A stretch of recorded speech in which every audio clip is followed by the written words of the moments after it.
Hi, this is Sofie Andreou. Welcome to Growing Your Social Followers.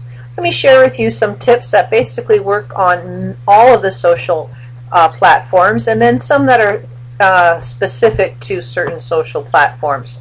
So the beauty of social networking and all platforms is the ease of being introduced or shared with those who are already connected to those you are connected to. So the objective is to continuously increase your direct connections by having your direct connections share to their direct connections, which in turn increase your direct connections.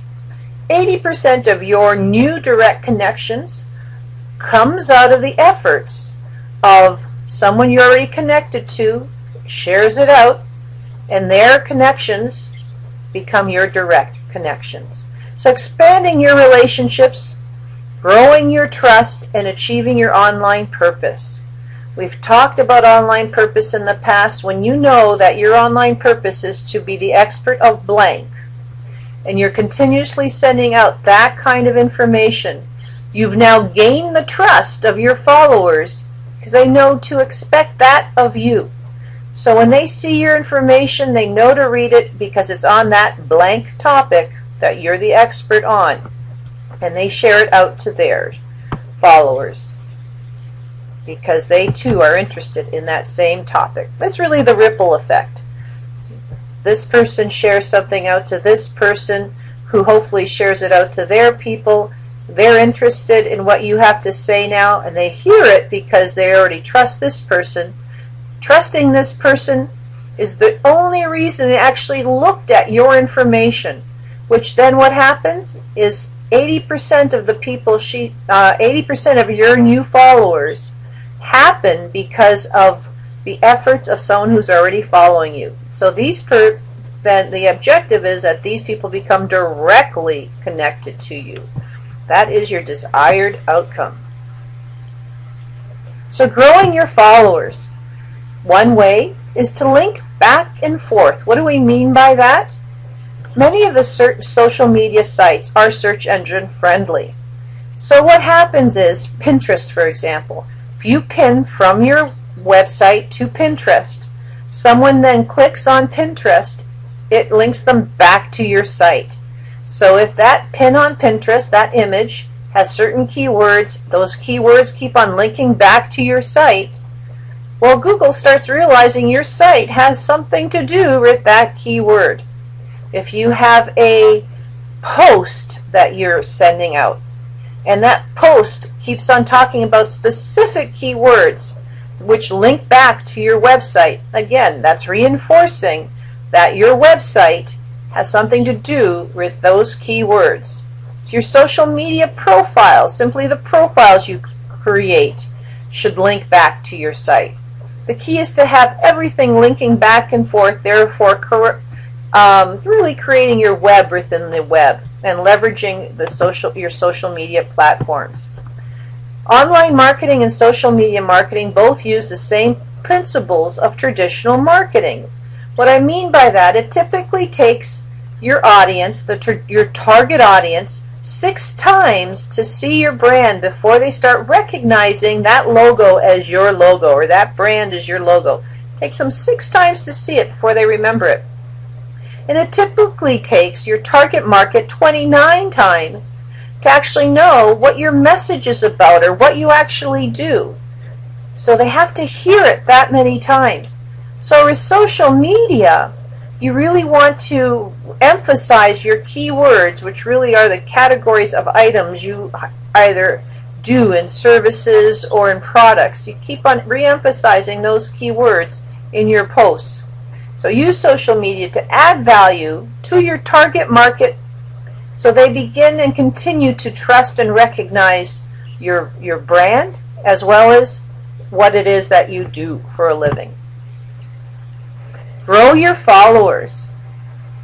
The rule of thumb on how many posts you should be sharing, valuable information that is, to your targeted market.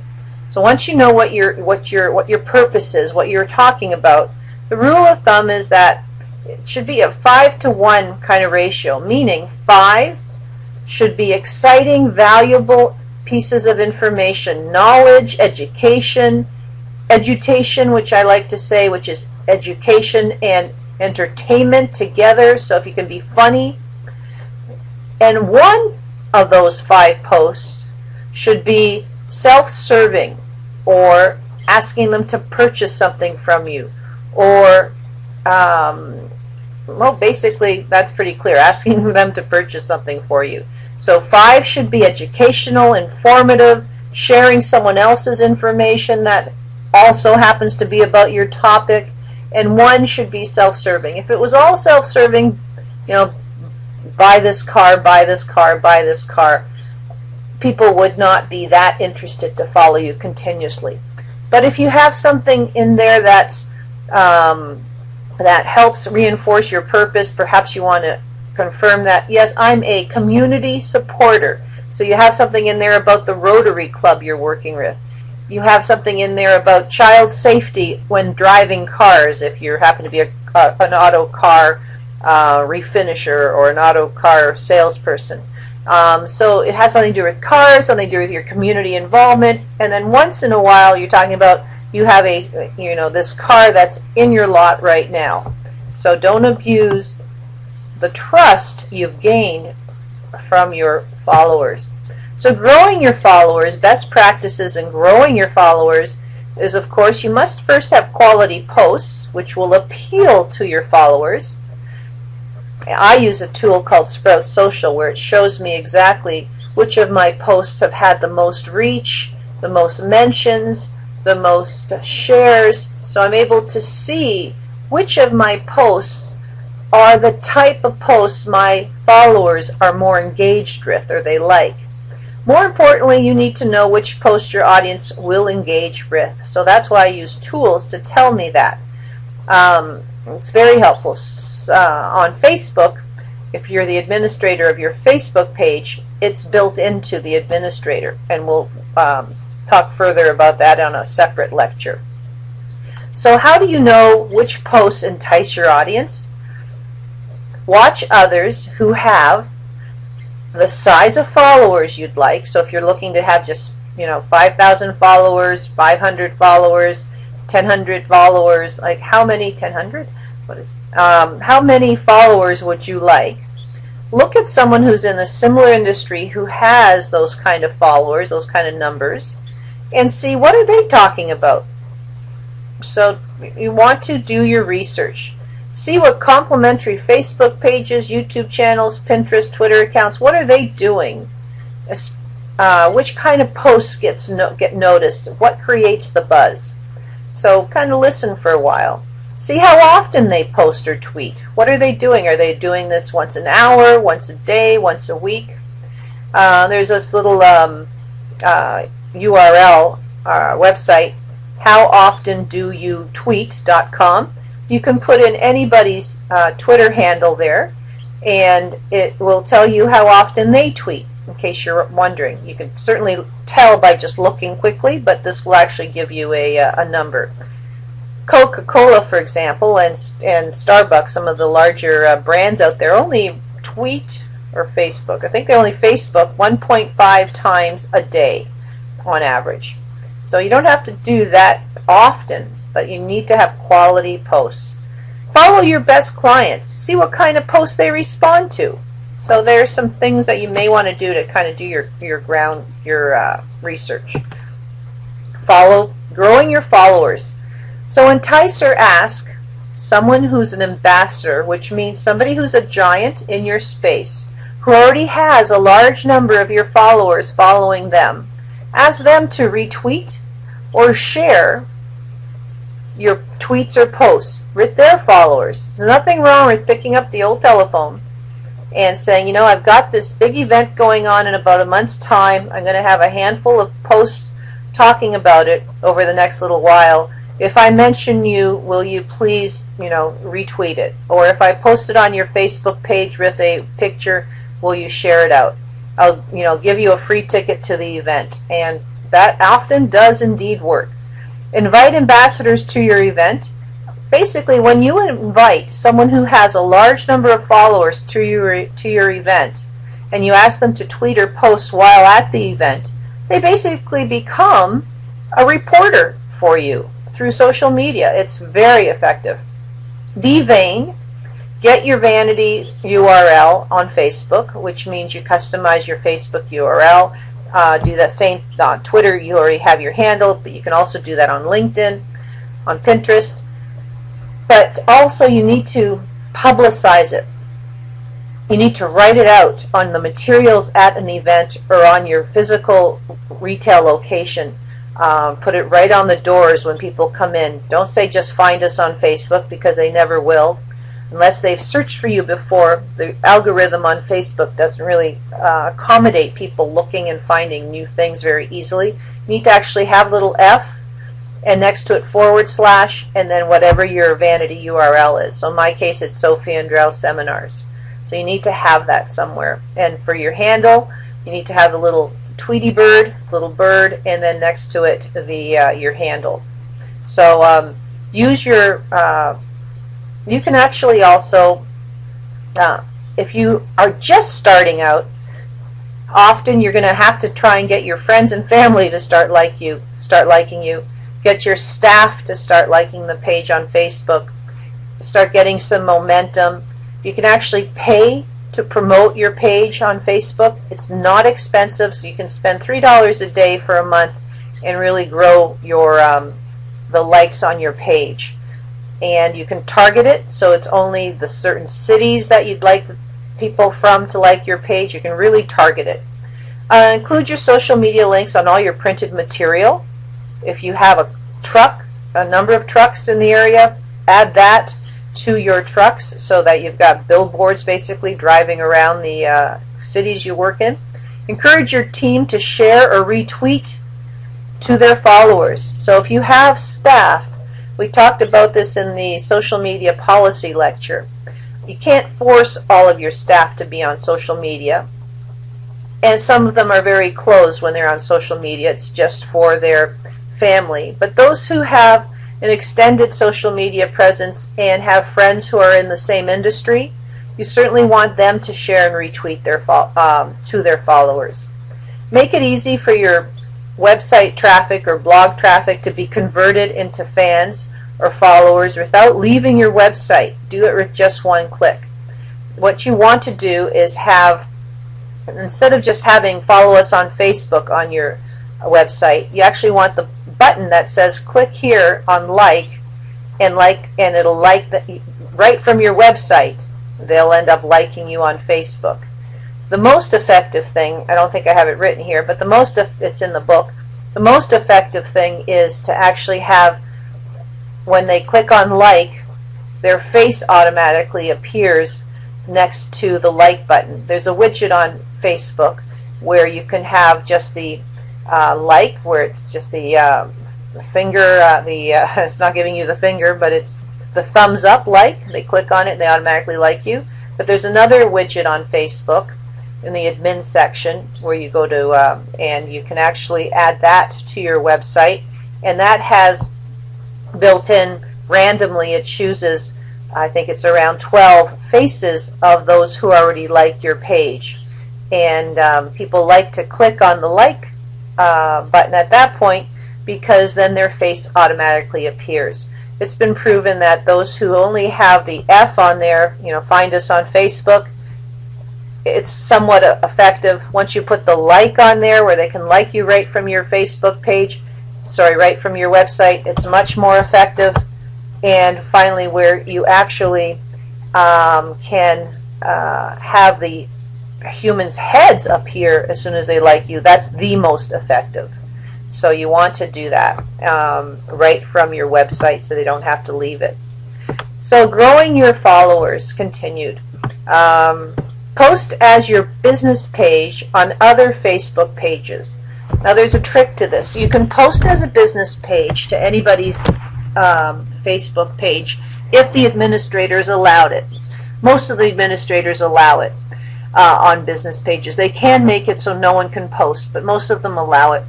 When you post on someone's page, it does not automatically go out to all of their fans or all the people that like them. It just shows up on their page. only 10% of anybody that likes that page ever goes back to the page, so not very many people will see it. And even when they do, it's kind of hidden in the top right corner, so not many people will see it. The page actually has to share it for it to go out to all of their, the people that like them. But even then, your post that you post on their page must have a photo attached to the post, or they cannot share it. So you must have a photo attached, and that's the only way they can share it. And then to complicate it, they may not even see it to share it.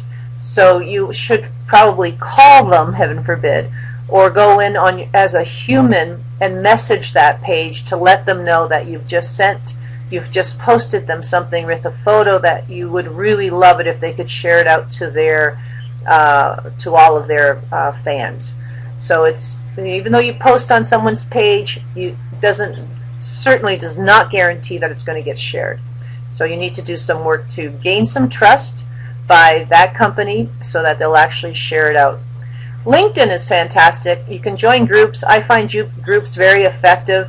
After enticing a group with your wit and charm, asking them to follow you on various social platforms, what you want to do is join the conversation on a LinkedIn group.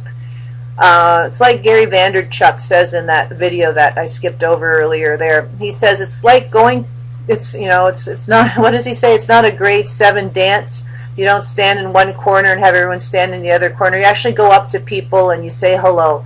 Same thing on LinkedIn groups. If you're in a LinkedIn group, you actually want to be starting discussions, commenting on discussions, and be supportive. And then you'll find when you actually are talking about things, people will be supportive back. So you need to be supportive in groups. I find for myself, I get most of my links back to my website from LinkedIn groups because I'm in a business-to-business kind of environment.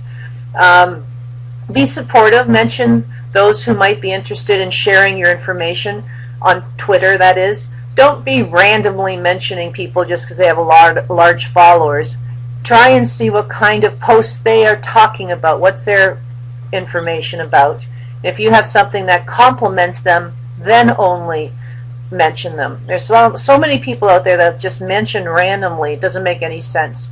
So it's just noise if you're just mentioning randomly. And just because you've posted doesn't mean that anyone's going to see it, because it's so much noise. You really have to mention the target audience you have, the giants in the target audience, so that they'll at least kind of, their cage will be rattled a little bit if you mention them, because they'll get notice of it, and then hopefully they'll retweet it. A post life is decreases within 3 hours, so there's a good chance they'll miss it unless you've mentioned them. So you really, and I think 3 hours is Facebook actually, and Twitter, I think it's an hour, even 15 minutes sometimes on a busy day. So for them to actually see it unless you've mentioned it.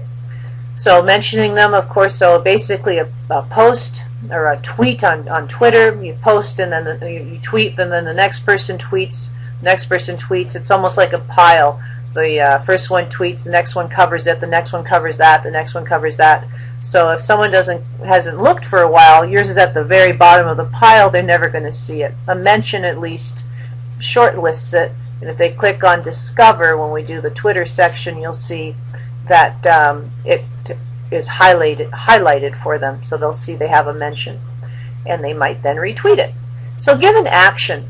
Ask to be retweeted, or ask for someone to tag the photos, or ask them to like it. What they actually say are those people who actually give a request for an action. Actually, so if you basically say, have a fantastic post, some people might retweet it. But if you actually have a fantastic post and you say, please retweet, you actually do get more people who are retweeting it. So it's just, if you just say RT, some people just think it was retweeted. They don't realize you're asking to be retweeted. So these are 10 commandments that I've created, 10 posting commandments. Think grade 2 reader. Your post should actually be at a grade 2 level, the language of the post. They say anything higher, don't get shared or retweeted as much as those that are simple language. 80 characters of text maximum. People don't want to read long items. Always attach a photo, a video, or a link. Be educational and funny. I would like to call that edutainment. Include an action. Ask them to like it, ask them to sign up, ask them to share it, but include an action. Again, just like a grade 2 reader. Please find Waldo, and there's a big picture of Waldo, and there's an action.